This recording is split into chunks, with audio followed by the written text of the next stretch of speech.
Are you wondering why you have to get that pre-approval letter before you start searching for a home? Well, that's what I'm talking about in this video, and here are 3 things that you need to know.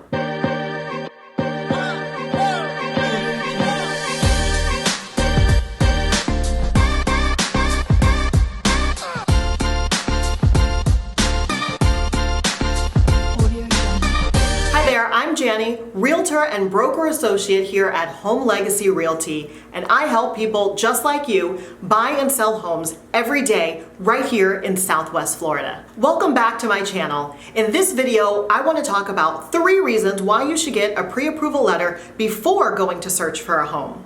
Number 1, you really want to know what amount you qualify for. Now, if you're really serious about buying a home, you've got to know what your budget is. You got to know what you're working with. You will be so disappointed if you go and find a beautiful home, it's the perfect home for you, and then you go submit your application to the lender and you don't qualify to purchase that home. So disappointing. Number 2, monthly payment. The amount you spend on your home monthly is super important, right? You probably already know what amount you feel comfortable spending on a monthly basis. So when you have that conversation with the lender, you want to find out what home price range equates to what you want to spend monthly on a home. Just because you qualify for several $100,000 doesn't mean that's how much you need to spend. Number 3, you're prepared to submit a strong offer. Sellers in this market want to know that you are prepared and qualified to purchase their home and ready to move forward right away.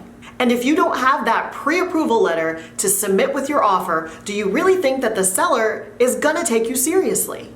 What if it's a multiple offer situation on the home that you absolutely love, and the other buyers are already pre-approved and they put their offer in at the same time as you do, and you're not pre-approved? Which offer do you think the seller's gonna take? A seller's not gonna want to take their home off of the market for a buyer who doesn't even know if they're qualified yet. So just get her done. If you have any questions on getting pre-approved for a mortgage before searching for a home, leave them in the comments section below and I'll be happy to answer them the best that I can. I have several amazing lenders that I work with on a regular basis, and I'd be happy to share their information with you. And if this video helped you out in any way, please give me a thumbs up and hit that subscribe button, because I post videos about real estate and living in Southwest Florida all the time. And if you click that little notification bell, you'll be the first to know when I post a new video. Thanks for watching, and I'll see you soon.